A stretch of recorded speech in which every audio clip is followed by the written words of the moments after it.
नमस्कार, आप देख रहे हैं न्यूज इंडिया। मैं हूं आशिफ इकबाल और अभी के प्राइम टाइम शो में आपका बहुत बहुत स्वागत है। जी हां, हम 8 बजे रोज आपसे जुड़ते हैं और लगातार खबरों के सिलसिले को आगे बढ़ाते हैं और चर्चा परिचर्चा करते हैं और परिचर्चा उन लोगों से जो हिंदुस्तान के मानिंद चेहरे हैं, वो चेहरे जिनको सुनना, जानना, देखना पूरा हिंदुस्तान चाहता है। हम उनसे चर्चा करते हैं, हम उनसे तमाम सवालों के जवाब लेते हैं और वो भी बहुत इत्मीनान से। जी हां, कोई हो हल्ला हंगामा नहीं, कोई एजेंडा नहीं। हम साफ तौर पे उन सवालों के जवाब मांगते हैं जो हमसे लगातार मेल के जरिए, व्हाट्सएप के जरिए, एसएमएस के जरिए तमाम दर्शक पूछते हैं और वो कहते हैं कि आप अपने तमाम जो बड़े चेहरे, बड़े पैनलिस्ट आते हैं, उनसे ये सवाल जरूर पूछिएगा। राजस्थान विधानसभा चुनाव के लिए आज शाम प्रचार का शोर थम गया। अब से ठीक 35 घंटे बाद राजस्थान में मतदान की प्रक्रिया शुरू हो जाएगी। राजस्थान में 25 नवंबर को मतदान होगा और 3 दिसंबर को राजस्थान समेत सभी 5 राज्यों के विधानसभा चुनाव के नतीजे घोषित हो जाएंगे। प्रचार के अंतिम दिन बीजेपी, कांग्रेस समेत सभी राजनीतिक पार्टियों ने अपनी पूरी ताकत झोंक दी। सीएम अशोक गहलोत और प्रधानमंत्री नरेंद्र मोदी ने आज प्रचार के अंतिम दिन कई सभाओं को संबोधित किया। गृह मंत्री और बीजेपी के चाणक्य कहे जाने वाले अमित शाह ने लाल डायरी का जिक्र करते हुए गहलोत सरकार पर हमला बोला है। उन्होंने कहा है कि लाल डायरी राजस्थान के भ्रष्टाचार की पहचान बन गई है। वहीं बीजेपी के फायर ब्रांड नेता और असम के मुख्यमंत्री हेमंत बिस्वा शर्मा ने राजस्थान में बीजेपी की जीत का दावा किया है। उन्होंने कहा है कि कांग्रेस में अशोक गहलोत और सचिन पायलट के बीच प्रतियोगिता हो कि कौन ज्यादा निकम्मा है। अशोक गहलोत कह रहे हैं कि सचिन पायलट सबसे बड़े निकम्मे हैं। ये बात साफ तौर पे असम के मुख्यमंत्री ने आरोप के तौर पे कहा है। सचिन पायलट अशोक गहलोत से ज्यादा यहां तक तो निकम्मों की प्रतियोगिता चल रही है। तो वहीं राजस्थान के मुख्यमंत्री अशोक गहलोत ने कहा है कि बीजेपी कांग्रेस सरकार के काम पर बहस करने के बजाय कुछ और कर रही है। बीजेपी के सभी नेता सुबह शाम एक ही बात बोलते हैं, लोगों को भड़काने का काम करते हैं, हिंसात्मक भाषा बोलते हैं। वहीं राहुल गांधी के पीएम मोदी को लेकर दिए बयान पर चुनाव आयोग ने उन्हें नोटिस जारी किया है। ऐसे में सवाल है कि क्या चुनाव के दौरान पीएम मोदी को लेकर राहुल गांधी की वाणी कांग्रेस को पहुंचाएगी हानि? तो वहीं दूसरी तरफ तेलंगाना का चुनाव भी काफी दिलचस्प हो गया है। इस बार केसीआर जहां हैट्रिक लगाने के लिए जी तोड़ कोशिश में है, तो वहीं बीजेपी ने भी अपनी ताकत झोंक दी है। तो शाह ने और जेपी नड्डा ने बीजेपी की तरफ से अभी कमान संभाल रखी है। जेपी नड्डा आज तेलंगाना दौरे पर परिवारवाद के बहाने केसीआर पर जमकर निशाना साध रहे हैं, तो दूसरी ओर कांग्रेस पूरी ताकत के साथ तेलंगाना में चुनाव लड़ रही है। इसलिए इस बार केसीआर को दो मोर्चों पर चुनौती मिल रही है। ऐसे में बड़ा सवाल, क्या केसीआर तेलंगाना में सत्ता पर काबिज होने में कामयाबी हासिल कर लेंगे? आखिर चुनावी राज्यों के दंगल में किसका होगा मंगल? आज इसी विषय पर हम करेंगे बड़ी बहस, बड़ी चर्चा। लेकिन उससे पहले आपको सुनाते हैं सीएम शर्मा और सीएम अशोक गहलोत का बयान। जनता का बीच जो उत्साह और उमंग देखते हैं, उससे तो आप घबराहट आना तो जाहिर है। आप तो घबरा रहा है वो देख के। तो मोदी जी को आप जितना गाली देने का कोशिश करेगा, इतना ही देश का आशीर्वाद मोदी जी के लिए रहेगा और आशीर्वाद बढ़ते रहेगा। किसने लोग कोई गांधी का बात सुनने वाला भी नहीं है, वो मूड में देश नहीं है। सीएम एक पोस्ट है जो आते हैं जाते हैं, लेकिन कार्यकर्ता तो हम लोग हमेशा रहता हूं। कोई भी कार्यकर्ता बन जाए, लेकिन मोदी जी का नेतृत्व में देश चलेगा और मोदी जी राजस्थान को सबसे बढ़िया सीएम भी देगा। गहलोत बोल रहा है पायलट सबसे निकम्मा है, पायलट बोलता है गहलोत सबसे निकम्मा है। वो तो निकम्माओं का कंपटीशन चल रहा है, कौन ज्यादा निकम्मा है।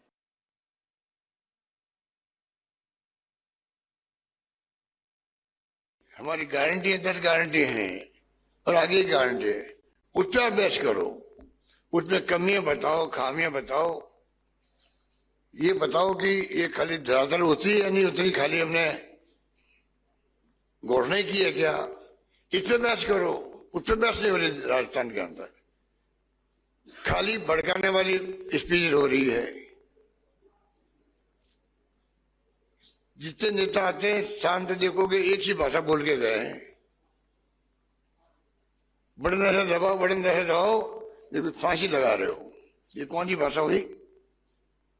ये हिंसात्मक भाषा है, ये तनाव की भाषा है, ये मैं अस्वीकार है। इस प्रकार से जनता को भड़काने का इनको अधिकार नहीं है, जिस प्रकार भड़काया जा रहा है राजस्थान के अंदर लोगों को।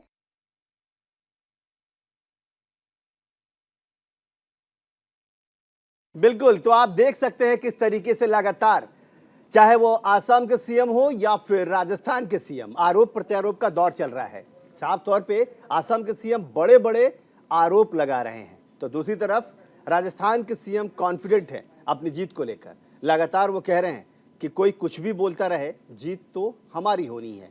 साफ तौर पे समझिए कि राजस्थान और तेलंगाना का चुनाव बच गया है। 3 राज्यों के चुनाव संपन्न हो चुके हैं, चाहे मध्य प्रदेश हो, छत्तीसगढ़ हो या फिर मिजोरम हो। 40 सीटों वाले मिजोरम का चुनाव भी खत्म हो चुका है, 90 सीटों वाले छत्तीसगढ़ का चुनाव खत्म हो चुका है, 230 सीटों वाले मध्य प्रदेश का चुनाव भी खत्म हो चुका है। नतीजे 3 तारीख को आने हैं, 3 दिसंबर को, जिसके लिए अभी से ही धड़कनें तेज हैं उन तीनों राज्यों के प्रत्याशियों की। दूसरी तरफ हम बात कर लें तो आज से राजस्थान के प्रत्याशियों की धड़कन भी बहुत तेज होने वाली है, क्योंकि आज प्रचार थम चुका है और अब तैयारी आमने सामने की है। मतलब साफ है कि अब सब कुछ जनता ही मालिक है, इस तरह की चीजें सामने नजर आएंगी। हमारे साथ हमने कहा था कि आपको उन चेहरों से वाकिफ कराएंगे, उन चेहरों के साथ मिलवाएंगे जो चेहरे हिंदुस्तान के मानिंद चेहरे हैं, वो चेहरे जो लगातार चर्चा में हमारे साथ होते हैं और बहुत ही बारीकी से तमाम चीजों को समझते हैं। लक्ष्मीकांत पारिक जी हैं, प्रवक्ता हैं बीजेपी के, आपका बहुत स्वागत है। आदेश भारद्वाज जी हैं, प्रवक्ता हैं कांग्रेस से, उनका भी बहुत बहुत स्वागत है। प्रिया गुप्ता नेता बीआरएस जुड़ेंगी अभी थोड़ी देर में। प्रोफेसर भुवन भास्कर जोशी प्रवक्ता हैं समाजवादी पार्टी के, स्टूडियो में हमारे साथ हैं, बहुत स्वागत आपका। रुद्र प्रताप सिंह राजनीतिक विशेषज्ञ हैं, उनका भी बहुत बहुत स्वागत। साथ ही हमारे साथ रवि अरोड़ा जी हैं, राजनीतिक विशेषज्ञ हैं, उनका भी बहुत स्वागत। और ये तमाम लोग के साथ रिंकी शर्मा जी सामाजिक कार्यकर्ता है जो बहुत जल्द जुड़ेंगे हमारे साथ, उनका भी बहुत स्वागत। सबसे पहले शुरुआत भारतीय जनता पार्टी के प्रवक्ता हैं आप, मैं आपसे ही सबसे पहला सवाल लूंगा, आपके दावे प्रतिदावे में कितना दम है? अब तो चुनाव खत्म हो चुका है, लगभग प्रचार की तमाम समय सीमा खत्म हो चुकी है, प्रचार थम चुका है और लगातार अब दावे प्रतिदावे की पारीखी नज़र से परखा जाएगा और ख़ास तौर पे जनता जनार्दन इसको परखेगी और उसी आधार पे वोट देगी। आपको क्या लगता है राजस्थान और तेलंगाना में क्या होने वाला है? राजस्थान में भारतीय जनता पार्टी सरकार बनने वाली है पूर्ण बहुमत के साथ। राजस्थान में 3 तारीख को भारतीय जनता पार्टी कार्यकर्ता राजस्थान का मुख्यमंत्री बनेगा, ये बात राजस्थान जनता तय करती है। राजस्थान की जनता स्पष्ट है, जिस प्रकार से महिलाओं पर राजस्थान में अत्याचार हुए, युवाओं के पास अत्याचार हुए, युवाओं के पेपर लीक हुए और जिस प्रकार राजस्थान में कानून व्यवस्था वेंटिलेटर पर आ गई है, उसके पश्चात राजस्थान में जनता ने मन बना लिया है कि इस बार राज बदलना है, रिवाज नहीं बदलना, राज बदलना है और फिर से भारतीय जनता पार्टी की सरकार बनानी है। यही स्थिति तेलंगाना में मानता हूँ कि राजस्थान की जिस प्रकार भारतीय जनता पार्टी वहां पर अच्छा प्रदर्शन करने जा रही है और हम मानते हैं कि लगभग हम सरकार बनाने के लगभग होंगे। आदेश भारद्वाज जी, इन दावे पर क्या कहेंगे आप? साफ तौर पे वो कह रहे हैं कि इस बार रिवाज भी बदलेगा, रिवाज नहीं बदलेगा और ये भी कह रहे हैं कि वो रिवाज कायम रहने वाला है और दूसरी तरफ वो ये भी कह रहे हैं कि तेलंगाना में भी वो सरकार बनाएंगे। क्या कहेंगे आप? सच्चाई ये है कि आपने देखा चुनाव के प्रचार में किस तरह से प्रधानमंत्री जी बौखलाए हुए हैं, भारतीय जनता पार्टी के नेता किस तरह की भाषा का उपयोग करते हैं। इससे शायद समझ में आ जाता है कि भारतीय जनता पार्टी के पांव के नीचे की जमीन निकली हुई है और ये पूरी तरह से वहां पे आ रहे हैं। कांग्रेस की सरकार बनेगी, हमने एक अच्छा शासन वहां पे दिया है, लोगों को लाभ पहुंचाया है, लोगों के हित के लिए काम करते हैं, ये कांग्रेस की पहचान रही है और उसके लिए लोग वोट करेंगे और दोनों जगहों पे हमारी सरकार बनेगी। तेलंगाना में भी हमारी सरकार बनेगी। ठीक है। भुवन भास्कर जोशी जी, समाजवादी पार्टी से हैं आप और बेबाकी से अपनी बात रखते हैं। समाजवादी पार्टी इन चुनाव को लेकर क्या कहेगी, राजस्थान और तेलंगाना? देखिए, मैं आपको तेलंगाना का बताना बेशक। चाहता हूँ, क्योंकि आज जिस कांग्रेस की जिम्मेदारी बनती थी और जिसके लिए हम लोग सब इकट्ठे हुए थे, देश बचाने के लिए, लोकतंत्र को बचाने के लिए और संविधान को बचाने के लिए, तो कांग्रेस की जिम्मेदारी बनती थी कि वहाँ क्षेत्रीय दल को बढ़ाने का और मजबूत करने का काम करे, लेकिन इस जिम्मेदारी से ना लगकर वो कहीं ना कहीं भारतीय जनता पार्टी की मदद करती हुई हमको दिखाई दे रही है। और रही बात राजस्थान की, तो हमें लग रहा है हम लोग 5 जगह वहाँ पर चुनाव लड़ रहे हैं और मैं बहुत जिम्मेदारी से बताना चाहता हूँ उन सीटों के बारे में। राजगढ़, धौलपुर और नदबई, थानागाजी और नगर, इन 5 सीटों पर समाजवादी पार्टी चुनाव लड़ रही है। और हम लोग केवल चुनाव में, चाहे मध्य प्रदेश का चुनाव हो चाहे राजस्थान का चुनाव हो, एकमात्र अपनी जो पीडीए की जो मांग है, सामाजिक न्याय की जो हमारी लड़ाई है और जाति जनगणना की के जो मुद्दा था वो उत्तर प्रदेश का, वो मुद्दा अब माननीय अखिलेश यादव जी के नेतृत्व में पूरे देश का एक बहुत बड़ा आंदोलन बन गया है। आज पार्टी कोई भी हो, वो सभी पार्टी केवल जाति जनगणना की बात करने लगी हैं। इस आंदोलन को देशव्यापी आंदोलन बनाने का श्रेय केवल माननीय अखिलेश यादव जी को जाता है जी। और निश्चित तौर पे बिल्कुल जो भी मध्य प्रदेश में हमारी स्थिति रहेगी या जो भी हमारी स्थिति राजस्थान में रहेगी, इसके लिए केवल पीडीए की लड़ाई को हम लोग और जाति जनगणना की लड़ाई ठीक है, इसको मानते हैं। ठीक है। रुद्र प्रताप जी, आपने तमाम लोगों को सुन लिया, तमाम पॉलिटिकल पार्टियों के अपने अपने दावे प्रतिदावे हैं। क्या कहेंगे आप राजस्थान को लेकर और तेलंगाना को लेकर, इन दोनों राज्यों के चुनाव को आप कैसे देखते हैं? राजस्थान में तो बीजेपी बहुत मजबूत स्थिति में दिखाई दे रही है वर्तमान अगर परिस्थिति में देखें। इसके 2-3 कारण हैं।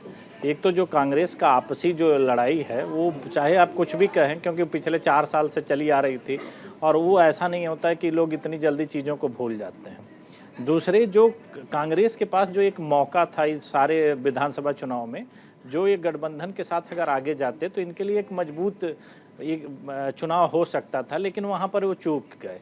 सेम वही चीज़ आप देखेंगे कि तेलंगाना में बीजेपी के लिए देखिए करने के लिए बहुत कुछ नहीं है, लेकिन फिर भी वो अपनी उस तरह से चुनाव में मेहनत कर रही है कि वो अगर वो अपनी सीटों को बढ़ाती और कहीं से भी गठबंधन की अगर सरकार की स्थिति में आती है तो वहाँ हो सकता है कि वो गठबंधन में सरकार भी बना सकती है किसी के साथ जा करके। लेकिन अगर राजस्थान पर हम लोग फोकस करते हैं तो राजस्थान में बीजेपी बहुत मजबूत स्थिति में है और बाकी राज्यों के मुकाबले वो बेहतर करेगी। बिल्कुल ठीक है।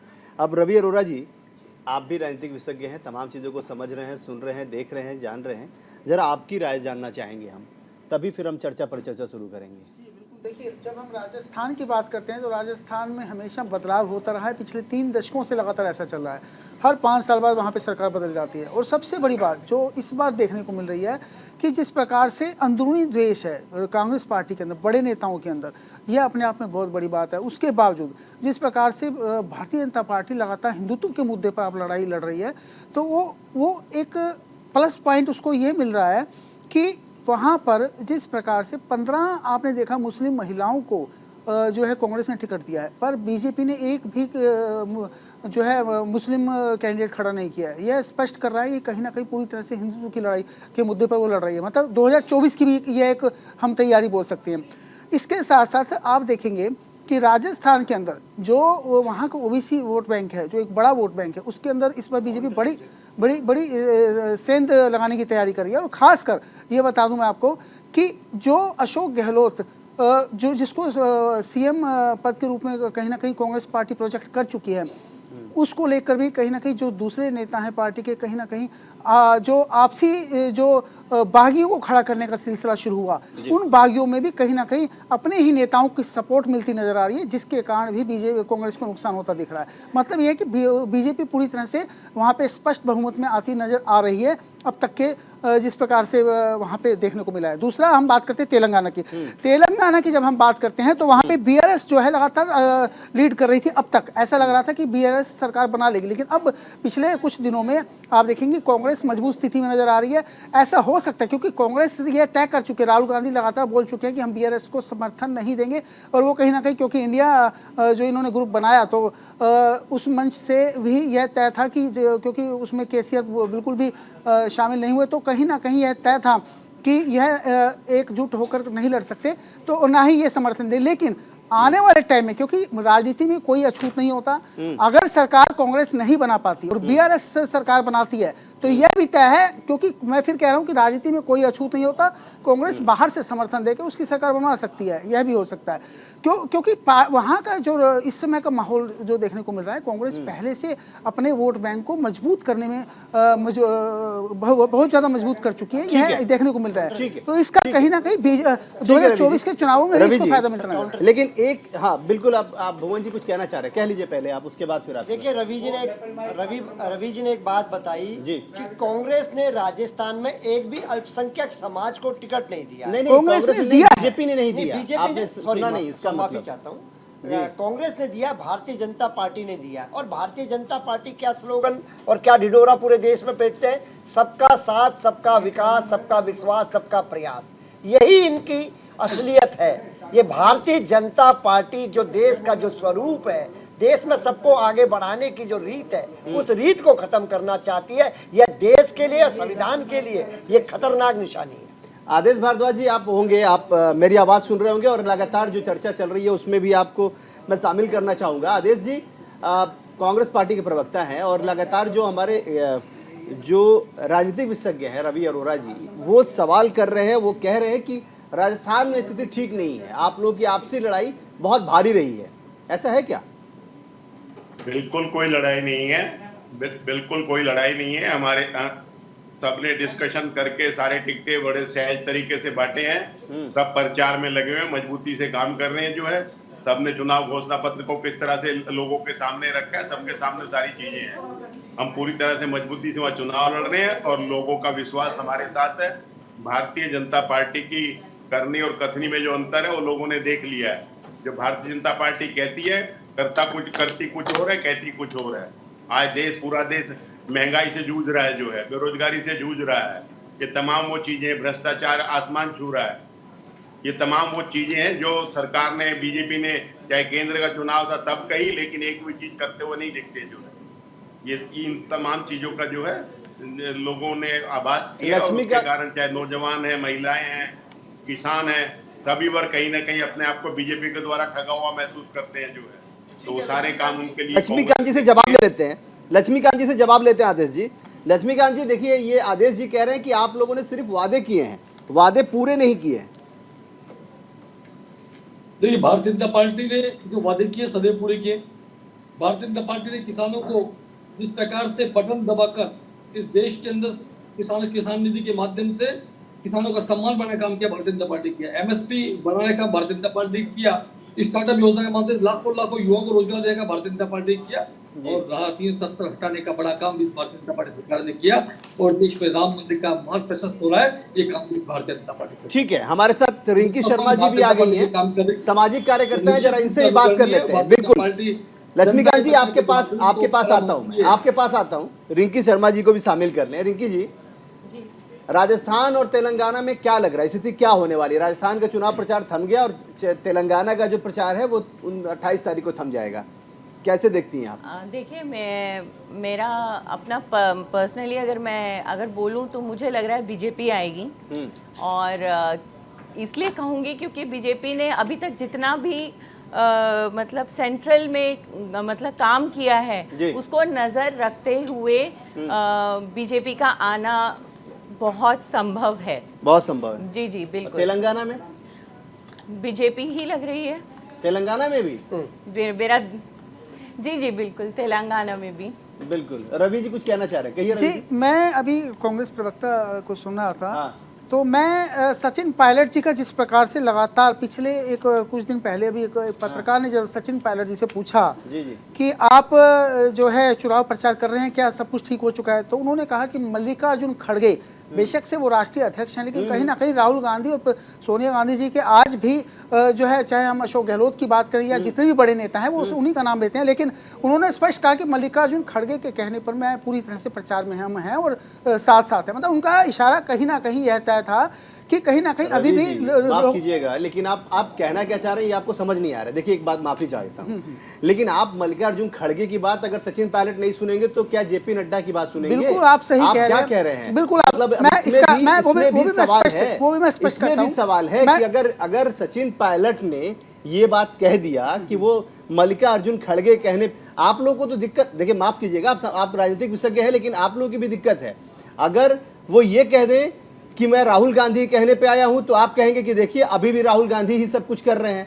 अगर उन्होंने ये कह दिया कि मल्लिकार्जुन खड़गे कहने पे आए हैं, तो भी आपको दिक्कत हो रही है। देखिए अशोक गहलोत जी का जब नाम लिया जाता है तो यह भी तय है कि सोनिया गांधी जी और राहुल गांधी जी की पहली पसंद कहीं ना कहीं, मेन सोनिया गांधी जी की जब हम बात करते हैं तो कहीं ना कहीं पहली पसंद अशोक गहलोत है। कैसे और पता आपको? यह जग जाहिर है, इसमें कोई दो राय नहीं है। और लगातार जिस प्रकार तो से कांग्रेस इस के बार भी अध्यक्ष सोनिया गांधी थोड़ी ही हैं। देखिए सब कुछ आपकी बात सही है, लेकिन चल क्या रहा है यह पूरा देश जानता है, इसमें कोई दो क्या राय चल नहीं रहा है। है आप बताइए। बिल्कुल जो आप तो पॉलिटिकल एक्सपर्ट हैं, आपको तो कोई फाउंडेशन थोड़ी है कि आप बीजेपी और कांग्रेस की तरफ से हैं। क्या चल रहा है बताइए। सत्ता की महत्वाकांक्षा सभी जो है जानते हैं कि आखिर क्या हो सकता था पीछे किसको नहीं है रवि जी? बिल्कुल सही कह रहे हैं, लेकिन कैसी बातें कर रहे हैं आप? किसको नहीं सत्ता की महत्वाकांक्षा? बगावती तेवर भी पहले एक बार देख चुकी है वहां की सरकार, वहां के लोग, वहां की जनता कि किस प्रकार से बगावत हो सकती थी, लेकिन नहीं हुई क्योंकि कांग्रेस आला कमान ने सारा मामला संभाल लिया। लेकिन कहीं ना कहीं वो देश आज भी दिखाई दे रहा है जनता को। और सबसे बड़ी बात यह है, चलिए आप एक सवाल के जवाब के साथ मैं फिर आपको, ब्रेक का वक्त हो गया, लेकिन ये बता दीजिए वसुंधरा राजे जी कहाँ हैं?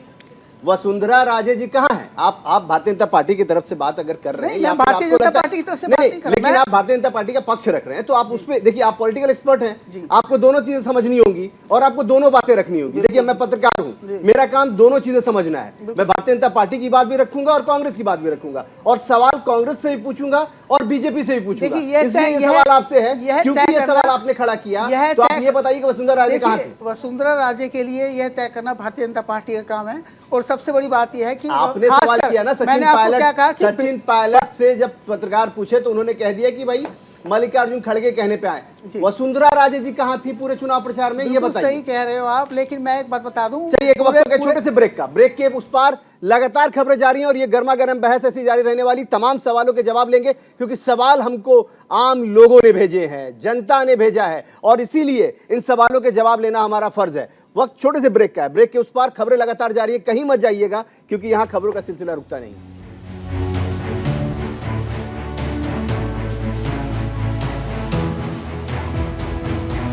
ब्रेक के बाद आप सभी का बहुत स्वागत है, और हमने कहा था ना कि हम बहुत जल्दी लौटेंगे, और यहां खबरों का सिलसिला रुकता नहीं है। गर्मा गर्म बहस हो रही है और तमाम उन सवालों के जवाब मांग रहे हैं जो सवाल हमको राजस्थान और तेलंगाना की आम जनता ने भेजा है, और उन्होंने कहा है कि जो आपके साथ लोग बैठे हैं उनसे जरा वो पूछिए। तो मेरा सवाल अभी रवि अरोड़ा जी से था। रवि जी, आपने सवाल किया था, आपने इस बात का जिक्र किया था कि सचिन पायलट से जब पूछा गया कि आप कैसे आ गए राजस्थान में चुनाव प्रचार करने, तो उन्होंने कहा कि मुझे मल्लिकार्जुन खड़गे जी ने कहा, इसलिए चुनाव प्रचार कर रहे हैं। तो मेरा सवाल ये था कि वसुंधरा राजे जी कहाँ रही हैं? प्रधानमंत्री वहाँ 3 दिनों से लगातार दौरे कर रहे हैं, एक भी जगह पे वसुंधरा राजे जी वहाँ नहीं दिखी, क्या वजह मानते हैं? जी बताऊं मैं आपको कि वसुंधरा राजे जी के लिए तो मैं नहीं कह सकता, क्योंकि यह तो बीजेपी को तय करना है।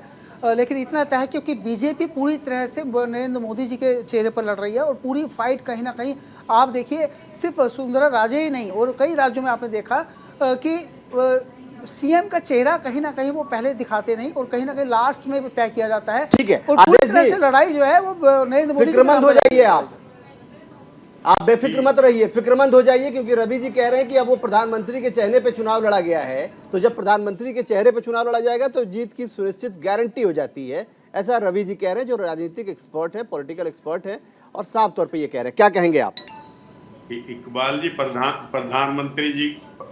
प्रधानमंत्री जी की भाषा आप देख सकते हैं, कितनी घबराहट है, कितनी चिंता उनको है, किस तरह से भाषण दे रहे हैं कि बटन ऐसे दबाएं कि दूसरों को फांसी लग जाए। ये प्रधानमंत्री का घबराहट आप देख सकते हैं जो है, किस तरह से मूर्खों का सरदार। प्रधानमंत्री जी ने बड़े दुख के साथ कहना पड़ता है कि प्रधानमंत्री के पद की गरिमा को भी कहीं ना कहीं, लेकिन राहुल गांधी जी के लिए भी तो पनौती शब्द। रवि जी एक बार खत्म हो जाए फिर आपके पास आ रहा हूँ जी। मैं आपके सवाल का जवाब लक्ष्मीकांत पारिक जी से लूंगा। प्रधानमंत्री जी ने अपने द्वारा, इकबाल जी, प्रधानमंत्री जी ने अपने द्वारा किए हुए एक भी काम पे वोट नहीं मांगते। ना प्रधानमंत्री नोटबंदी पे वोट मांगते हैं, ना जीएसटी पे वोट मांगते हैं, ना किसानों की कोई मदद की उस पे वोट मांगते हैं, ना महिला सुरक्षा पे बात करते हैं। सिर्फ लुभावने नारे देने और झूठ बोलने का काम करते हैं। आज मैं इसीलिए मैं कहना चाहता हूँ कि भारतीय जनता पार्टी की करनी और कथनी में अंतर है, और लोगों ने समझ लिया है। उसका परिणाम हिमाचल में भी देखा, उसका परिणाम कर्नाटक में भी देखा जो है। तो सिर्फ लोगों को बरगलाने से नहीं, सरकारों का काम होता है कि कुछ लोगों के लिए अच्छा करें। इन्होंने कहा महंगाई कम करेंगे, हर चीज कहीं ना कहीं महंगी होगी है। ठीक है, पूछ लेते हैं ना, लक्ष्मीकांत जी बैठे हुए हैं, जरा सवाल के जवाब भी ले लेते हैं, क्योंकि सवाल अगर सवाल छोटा होगा तो जवाब भी मिलेगा, अगर हम भी जवाब देते रहेंगे तो फिर कहाँ जवाब मिलेगा। लक्ष्मीकांत जी से जरा पूछ लेते हैं। लक्ष्मीकांत जी, बहुत ही वाजिब सा सवाल उन्होंने किया। आदेश जी ने कहा कि कभी प्रधानमंत्री या भारतीय जनता पार्टी के लोग अपने काम की गणना क्यों नहीं करते? आप दूसरों की कमियां तो बताते हैं, आप अपनी अच्छाइयां बताइए। अगर आपकी अच्छाइयां बहुत बेहतर लोगों को लगेगी तो आपको ऐसे ही वोट मिलेगा। बताइए। देखिए, राजनीति के दो सिक्के, एक सिक्के दो पहलू होते हैं जी, निश्चित रूप से हमें अपना काम बताना चाहिए और दूसरे के द्वारा नहीं किए काम या उनकी कमी को बताना आवश्यक होता है। ये लोकतंत्र का सिद्धांत और लोकतंत्र के सिद्धांत को प्रतिपादित करते हैं। तो निश्चित रूप से आयुष्मान भारत के माध्यम से लाखों लाखों करोड़ों करोड़ों लोगों को लाभ पहुंचाने का काम किया तो देश के प्रधानमंत्री। यदि मैं कहूँ पीएम आवास योजना के माध्यम लाखों लाखों लोगों को मकान देने का काम किया तो माननीय प्रधानमंत्री जी किया है। जल मिशन योजना जो राजस्थान के अंदर कांग्रेस सरकार ने भ्रष्टाचार की बलियादी पर चढ़ा दी, उसके मार्फत से हिंदुस्तान भर में माननीय प्रधानमंत्री ने पीने का पानी सुलभ कराने का काम किया है। किसानों को सम्मान निधि देकर किसानों को सम्मान बढ़ाने का माननीय प्रधानमंत्री किया है। माननीय प्रधानमंत्री जी ने सुकन्या माध्यम से कन्याओं को रोजगार, कन्याओं का स्पर्श करने का काम किया है। माननीय प्रधानमंत्री जी उज्ज्वला योजना के माध्यम से लाखों लाखों गरीब महिलाओं के आंखों के आंसू पहुंचने का काम किया है। माननीय प्रधानमंत्री पीएम कल्याण योजना के माध्यम से लाखों गरीबों का कल्याण करने का काम किया है। और मैं कहूँ तो माननीय प्रधानमंत्री जी देश की अस्मिता और गौरव का बढ़ाने का काम किया है। धारा 370 हटाकर देश का कलंक धोने का काम किया है। यदि इस देश के प्रधानमंत्री ने सर्जिकल स्ट्राइक के माध्यम से सेना का सम्मान बढ़ाने का काम किया तो देश के प्रधानमंत्री किया है। और यदि राम मंदिर का मार्ग प्रशस्त करने का काम किया तो माननीय प्रधानमंत्री जी की ठीक है, ठीक है। कांग्रेस के मतलब ये बातें आप बता रहे हैं, लेकिन जो आदेश जी कह रहे हैं वो बात आप समझे नहीं। आदेश जी ने ये कहा, लक्ष्मीकांत जी, कि जो भारतीय जनता पार्टी के नेता जो प्रचार प्रसार में की जिम्मेदारी संभाल रहे हैं, जो बड़ी बड़ी सभाएं कर रहे हैं, तो उनको ये बात कहनी चाहिए थी। इसका जवाब मैं रुद्र प्रताप जी से लेता हूं। रुद्र प्रताप जी, मैं आपके पास आऊंगा। लक्ष्मीकांत जी, मैं आपके पास आऊंगा। रुद्र प्रताप जी, कैसे देखते हैं आप जो आदेश जी कह रहे हैं और जो लक्ष्मीकांत जी ने उस पर बात रखी? देखिए, जो हैं वो तो अपने कामों को गिनाती हैं। लक्ष्मीकांत जी, मैं आपके पास आ रहा हूँ आपके पास। वो अपने काम को गिनाती हैं, ऐसा नहीं है कि वो अपने काम को नहीं गिनाती हैं। आप देख रहे हैं कि हर पार्टी अपने आंकड़े को लेकर के ही मैदान में है और चुनावी रैलियों में वो बहुत जोर शोर से बताए जाते हैं और जनता के बीच भी, जनता भी जानती है कि उनके बीच कितने काम हुए हैं। लेकिन जो चुनाव में कुछ परसेंटेज का अंतर होता है वो एक माहौल से बनता है। अब आप इन विधानसभा के चुनावों को जब देखेंगे तो कांग्रेस और इसका जो गठबंधन बना था उसके लिए एक बहुत अच्छा अवसर था कि उसके साथ हो जाती और उसके साथ वो चीजों को अच्छे तरीके से कर पाती। अगर आप मान लीजिए कि राजस्थान के चुनाव में ममता बनर्जी प्रचार करती कांग्रेस के लिए, अखिलेश यादव करते, अरविंद केजरीवाल करते, तो उसका बहुत बड़ा फायदा होता है, क्योंकि जो जनता होती है वो चीजों को समझने की कोशिश करती है कि आप जो कह रहे हैं और जो करेंगे उसमें फर्क क्या है। क्योंकि जो वादे किए जाते हैं वो तो 5 साल बाद पूरे होंगे, लेकिन अगर आपका विश्वास जनता के बीच नहीं है तो आप जनता के बीच काम कैसे करेंगे। अब ये जो गठबंधन बना था उसका विश्वास ये लोग 1 महीने तक कायम नहीं रख पाए, तो इसमें नुकसान किसका है? अगर कांग्रेस अपने जो भी सहयोगी दल थे, अगर आम आदमी पार्टी को 4 सीट दे देती तो क्या फर्क पड़ जाता, या समाजवादी पार्टी को कुछ सीटें अगर दे देती मध्य प्रदेश में तो क्या दिक्कत थी। लेकिन कांग्रेस यहीं चूक कर जाती है। जैसे आप राजस्थान में देखेंगे कि अशोक गहलोत और सचिन पायलट के बीच की जो लड़ाई है वो पूरे 4 साल तक जारी रही। ऐसा नहीं है कि एक समय तक खत्म, वो हमेशा जारी रही। जबकि आप देखेंगे 18 के चुनाव से पहले सचिन पायलट ने बहुत मेहनत की थी और उसी का परिणाम था कि बीजेपी को उन्होंने हरा दिया था। लेकिन वहां कांग्रेस की चूक क्या हुई कि वो अपने लोगों के बीच खेलती रहती है, उसको खेलने के लिए जनता के बीच जाने की जरूरत ही नहीं पड़ती है। वो अपने ही बीच में, एक बार आपको याद होगा कि ये ऐसा हुआ कि गहलोत जी राष्ट्रीय अध्यक्ष बनेंगे, फिर हुआ सचिन पायलट बनेंगे, यही सब करते करते इन्होंने पूरा समय काट लिया। आपको बीजेपी से लड़ने की जरूरत क्या है? आप तो खुद ही से आपस में लड़ रहे हैं। जब आप बीजेपी से लड़ने जाएंगे तो आपके पास उसके लड़ने के लिए बहुत सारे हथियार हैं, लेकिन वहां की स्थिति तो आप उत्पन्न करिए। आप आपस में, अब देखिए बीजेपी की रणनीति, उनको अगर लगा कि वसुंधरा राजे के चेहरे पे हम चुनाव में नहीं जा सकते हैं, उन्होंने उस स्ट्रेटजी को बदल दिया। उन्होंने कोई प्रत्याशी घोषित नहीं किया, उन्होंने केंद्र से अपने सांसदों को चुनाव में उतार दिया। तो रणनीति किसको कहते हैं कि अगर हमको लगता है कि कहीं पे हमें नुकसान होने वाला है तो उसकी भरपाई करने के लिए जो भी तरीका है वो हम अपनाते हैं। यहाँ बीजेपी के पास केंद्रीय नेतृत्व में प्रधानमंत्री हैं। प्रधानमंत्री के चेहरा जब चुनाव में जाता है लोग उनको सुनते हैं, उन पर भरोसा करते हैं। वही कमी कांग्रेस के पास है। कांग्रेस का जो केंद्रीय नेतृत्व है, अब चाहे आप खड़गे जी की बात कर लें, खड़गे जी खुद चुनाव नहीं जीत पाते हैं, वो चुनाव में लोग पार्टी को क्या जितवा देंगे? राहुल गांधी उनके सबसे बड़े नेता चुनाव हार जाते हैं अपनी जो उनकी पारंपरिक सीट पे है। नहीं, मैं रुद्र प्रताप जी इस बात से मैं इत्तेफाक नहीं रखता हूँ। देखिए, चुनाव में हार जीत होना बहुत लाजमी। आप याद कीजिए, इंदिरा गांधी भी हार गई थी। और इस तरह की अगर बातें करें तो बहुत सारे लीडर हैं, इसमें बहुत एग्जाम्पल अगर हम सेट करने लगे तो बहुत लंबी है। चुनावी हार जीत किसी लीडर के बड़े होने या उसकी सबलता को, या ये कह लें कि उसकी एक्सेप्टेंस को आप कमी नहीं आंक सकते हैं। वो देखिए, चुनावी नतीजे बहुत फर्क पड़ते हैं, इसमें कहीं दो मत नहीं है। लेकिन सिर्फ एक चुनाव हार जाने से उस नेता की क्रेडिबिलिटी पे सवाल खड़ा हो जाए, ये थोड़ा सा मतलब अनैतिक लगेगा। मैं आदेश भारद्वाज जी से एक बात चला जाता हूँ। आदेश जी, रुद्र जी ने जो एक बात कही, वो बात तो बहुत बड़ा सवाल है। और उस आपके जवाब के बाद मैं सीधे तौर पे मैं आऊँगा और मैं भुवन भास्कर जोशी से भी ये सवाल का जवाब लूँगा। आपको नहीं लगता कि अगर आप मध्य प्रदेश, राजस्थान, छत्तीसगढ़, तेलंगाना, मिजोरम, इन स्टेट में अगर आपने इंडिया गठबंधन के तहत चुनाव लड़ा होता, आप तमाम आपकी अपनी सहयोगी पार्टियों को आपने शामिल किया होता, प्रचार प्रसार का जिम्मा दिया होता, तो नतीजे आपके लायक होते, आपके फेवर में होते, आपके माहौल आपके फेवर में होते? आसिफ जी, सच्चाई है कि जो इंडिया गठबंधन बना वो लोकसभा के लिए बना है। जो है लोकसभा के लिए हमारा वो गठबंधन है, राज्यों में गठबंधन नहीं है जो है। एक बात। दूसरी बात, मैं रुद्र प्रताप जी को कहना चाहता हूं कि प्रधानमंत्री जो है मिजोरम में जो है चुनाव प्रचार में भी नहीं जा सके। वहां के मुख्यमंत्री ने कहा कि मैं प्रधानमंत्री जी के साथ मंच साझा नहीं करूंगा। आपके गठबंधन का ये हाल है, तो आप ये अंदाजा लगा लें कि प्रधानमंत्री की पोजीशन कैसी है देश के अंदर जो है। उन्हीं मिजोरम के मुख्यमंत्री ने कहा कि प्रधानमंत्री जी के साथ मैं मंच साझा नहीं करूंगा।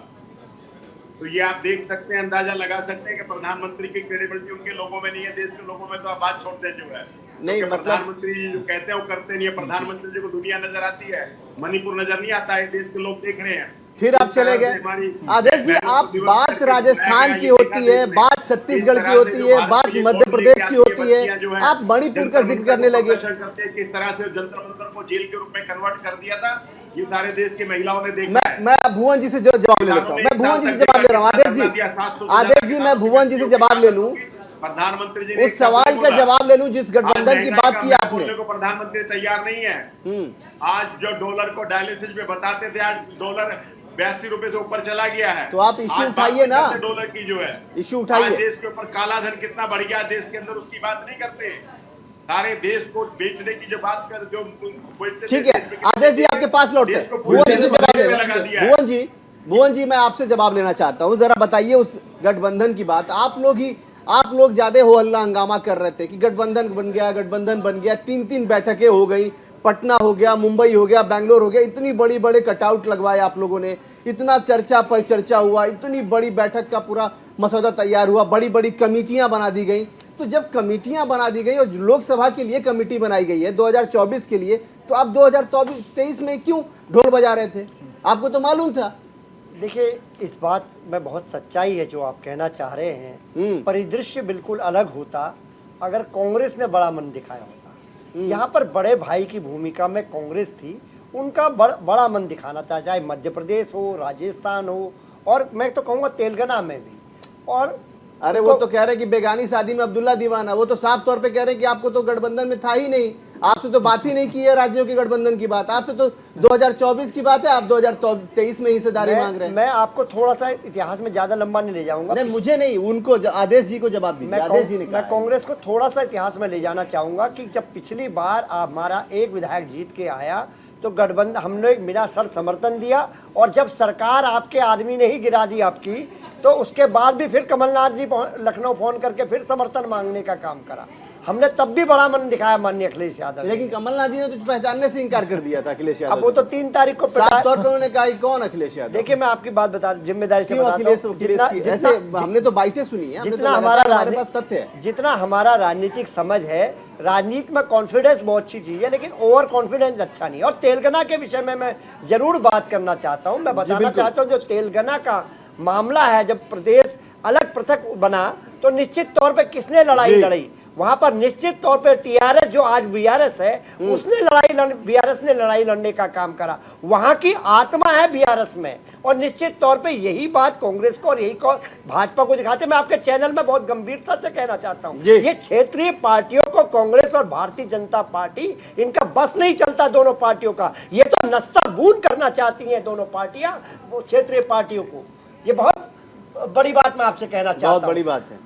ये इनका स्वरूप क्या होना चाहिए, बड़ा मन क्या होना चाहिए? तो अखिलेश इसीलिए यादव तेलंगाना में बीआरएस के खिलाफ बीजेपी और कांग्रेस दोनों लड़ रही है। बिल्कुल उनकी मदद करनी चाहिए था, बड़ा मन दिखाना चाहिए था। वहाँ के लोगों की आत्मा में बसते हैं वहाँ पे चंद्रशेखर राव साहब, लोगों के लिए काम करें लगातार, उनकी सरकार तो आपके लीडर जाएंगे सपोर्ट करने? देखिए निश्चित तौर पे हमारा सपोर्ट है उनको, तो इसमें कोई इफेंट बट थोड़ी है। ममता जी भी जाएंगी? बिल्कुल जाएंगे। चंद्रशेखर राव साहब ने क्या मदद नहीं करी शुरुआत में, आप बताइए। चंद्रशेखर राव, ममता जी, नीतीश कुमार, यही तो थे लोग सबको इकट्ठे करने वाले, और कौन थे? ठीक है, ठीक है, मैं आ रहा हूं आपके पास। रिंकी जी, जो आपने अभी सुना देखा, क्या कहना चाहेंगी आप? जी बिल्कुल, मैंने जो अभी सुना, अभी तक की जो भी हम बातचीत हुई है, उससे मुझे लग रहा है कि देखिए, आप जो भी कह लीजिए, हमारे जो माननीय प्रधानमंत्री जी हैं, उनका चेहरा कहीं भी, चाहे आप अपने देश की बात कर रहे हैं, मैं तो कह रही हूँ बाहर खड़ा कर दीजिए दूसरे देश में, तो उनका चेहरा बहुत मायना रखता है। और मुझे लगता है कि वो जहाँ भी खड़े होंगे वहाँ जीत पक्की है। आप बिल्कुल ठीक कह रही हैं। आप हिमाचल में लोगों ने देखा है, कर्नाटक में देखा है, और अभी घोसी में देखा है प्रधानमंत्री जी के वहाँ पर जीत हुई है चेहरे की। आप बिल्कुल ठीक करिए। मैं मैडम से इत्तेफाक रखता हूँ। जवाब दीजिए रिंकी जी। बिल्कुल रखता हूँ। प्रधानमंत्री जी का चेहरे की क्या बात है? प्रधानमंत्री जी का फोटो लगा दिए, लोग चुनाव जीत जा रहे हैं। बिल्कुल बिल्कुल, आप देखिए ना, देश की स्थिति इतने सालों में हमारे जो भारत की जो स्थिति थी, मतलब लोग हमारे देश को बोलने में थोड़ा बुरा लगेगा, बट एक गरीब देश के नाम से जानते थे। आज देखिए G20 जैसी हमारे यहाँ पे हो रहा है, लोग के मतलब बाहर देशों में। रिंकी जी, आपने एग्जाम्पल भी बड़ा अजीब सा दिया है कि गरीब देश थे पहले और G20 हो गया तो हम धनी देश हो गए। अरे रिंकी जी, कम से कम लॉजिक तो आप बिल्कुल देखिए। आप एग्जाम्पल तो ऐसा दीजिए ना कि जो एग्जाम्पल सेट हो सके, जो एग्जाम्पल लोगों को सुनने में भी अच्छा लगे। आप जो सवाल था उसका जवाब नहीं दिया। सवाल ये था, वो जो सवाल कर रहे हैं वो सवाल ये कर रहे हैं कि भाई रिजल्ट कहाँ है? रिजल्ट वो हिमाचल का रिजल्ट और कर्नाटक के रिजल्ट की चर्चा कर रहे हैं। ठीक है, घोसी का भी। मैं लक्ष्मीकांत जी से जवाब ले लूं। लक्ष्मीकांत जी, आप कुछ कहना चाह रहे हैं? लक्ष्मीकांत जी बिल्कुल। इंदिरा जी ने, आदेश जी मैं आपके पास आऊंगा। आदेश जी मैं आपके पास आऊंगा। आदेश जी मैं आपके पास आऊंगा, आपके पास आऊंगा। लक्ष्मीकांत जी का सवाल ले लेते, फिर जवाब ले लेते, फिर आपके पास आते हैं। लक्ष्मीकांत जी, आप कुछ कह रहे थे? मैं कह रहा था कि मैं माननीय जितने प्रवक्तागण बैठे हैं उनसे विनम्र अनुरोध करूंगा कि कृपया मेरी बात को डिस्टर्ब नहीं करें, अपनी बात आने से बार बिल्कुल बिल्कुल। अभी बड़ा प्रश्न खड़ा करते हैं हिमाचल और कर्नाटक को लेकर। जी हाँ, निश्चित रूप से इस हिंदुस्तान में भारतीय जनता पार्टी ने लगातार चुनाव की जीतने के लिए बड़ी श्रृंखला शुरू की है और श्रृंखलाबद्ध रूप से भारतीय जनता पार्टी लगातार चुनाव जीतती जा रही है। माननीय राहुल गांधी जी के नेतृत्व में कांग्रेस ने चुनाव लड़े, लगातार चुनाव हारने का सिलसिला लगातार बना रहा। मिथक तोड़ दे कर्नाटक और हिमाचल का, तो लगातार एक हारने का रिकॉर्ड कांग्रेस ने बनाया। AR होम द्वारा स्थापित कांग्रेस की इतनी बुरी दशा तो उस समय भी नहीं थी। तो आप क्यों छोड़ रहे हैं तेलंगाना? आप क्यों कर्नाटक और हिमाचल को माइनस कर रहे हैं? एक मिनट, कर्नाटक और हिमाचल को माइनस क्यों? इंटरप्ट करते हैं आप बीच में, मैं जब नहीं, तो आप एग्जाम्पल सही दीजिए ना लक्ष्मीकांत जी। एक तरफ इतने बड़े आरोप भी लगा रहे हैं और उसके बाद आप तथ्यों के जो साबित कर रहे हैं, तथ्य भी, एग्जाम्पल सही दीजिए ना। एग्जाम्पल दीजिए सही, आप बात कीजिए। बात सुनिए सिर्फ तौर पर आप। मैं अभी इस घमंडिया गठबंधन की बात हो रही थी कि 2024 की कांग्रेस के प्रवक्ता के 2024 से गठबंधन बनाए, तो 2023 दुकान खोलने की आवश्यकता क्या थी आपको? आपने मिलकर गठबंधन बनाया कि भारतीय जनता पार्टी को हराएंगे, और आपके गठबंधन में आपस में झगड़े चल रहे हैं। उस गठबंधन के झगड़े को हमारे पर थोपना चाहते हैं आप।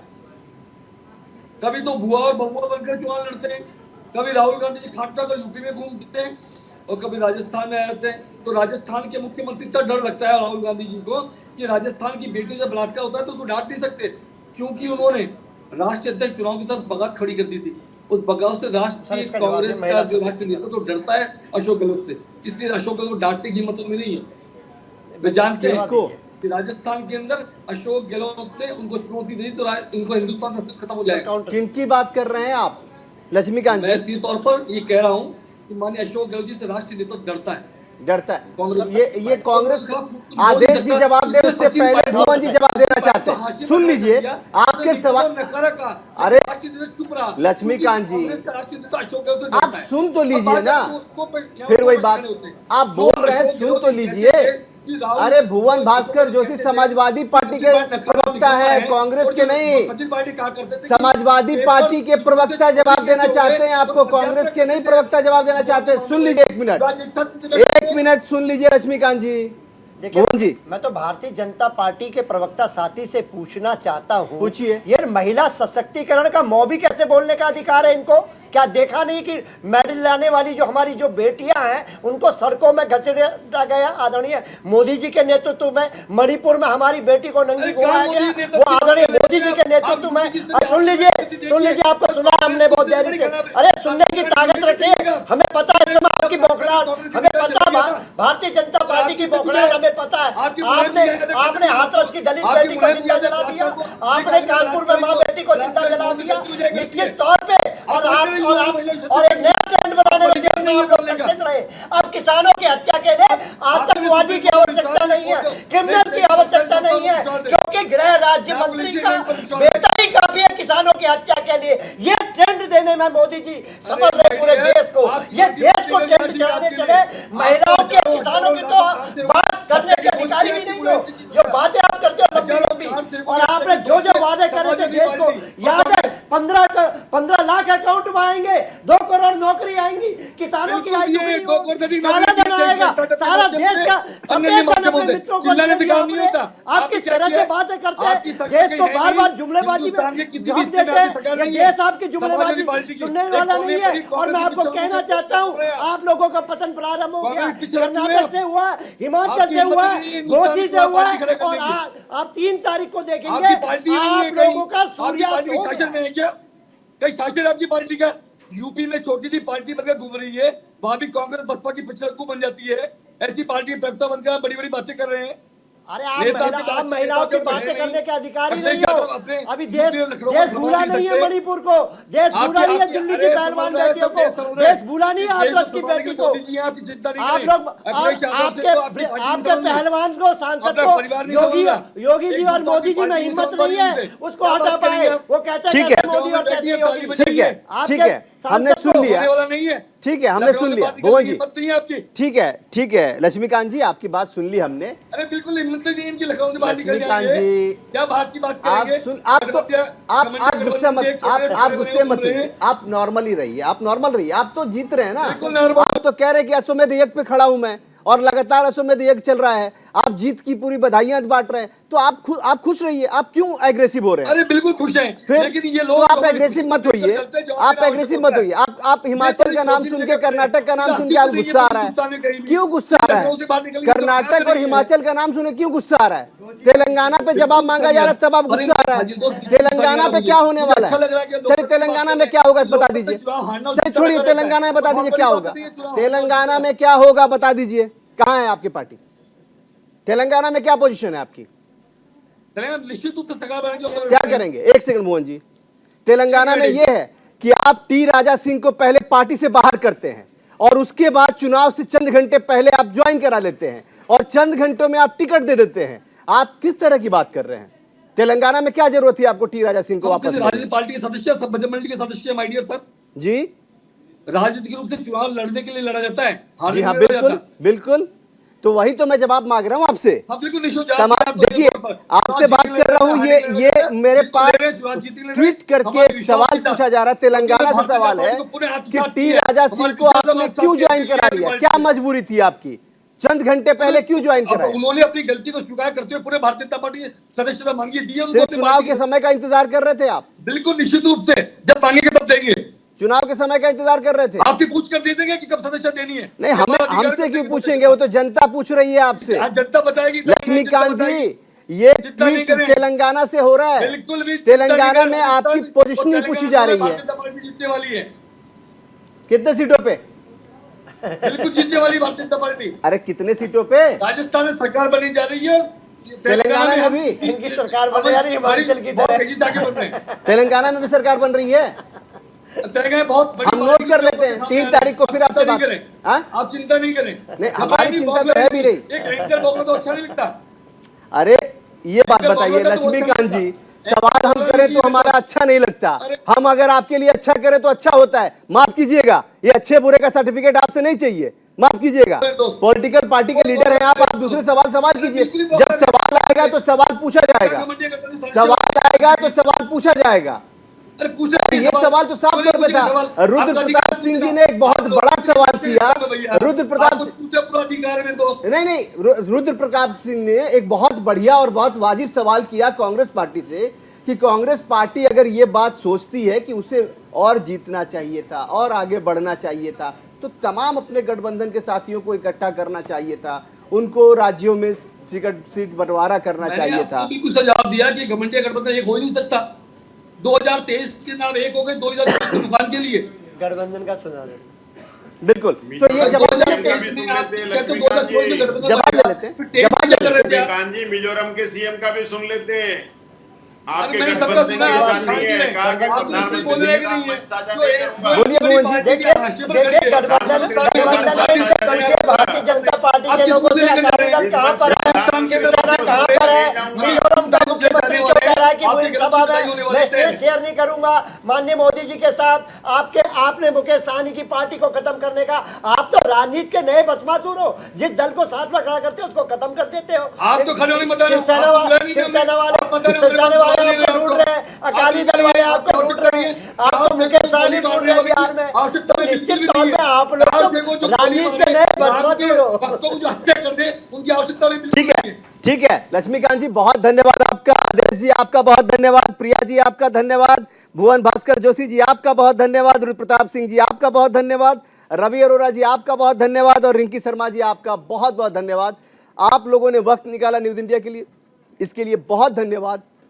साफ तौर पे चर्चा पर चर्चा ऐसी जारी रहने वाली थी, लेकिन वक्त की नज़ाकत है, वक्त खत्म होने वाला है, इसलिए हम इस चर्चा को भी विराम कर रहे हैं। लेकिन गर्मा गर्म बहस में एक चीज़ साफ होती नजर आई कि अभी भी राजस्थान और तेलंगाना में बहुत कुछ होना बाकी है, क्योंकि जब तक वोट न पड़ जाए तब तक राजस्थान में कुछ कहना बहुत जल्दबाजी होगा और तेलंगाना तो 30 तारीख को तय होगा कि आखिर वोट किधर पड़ने वाला है।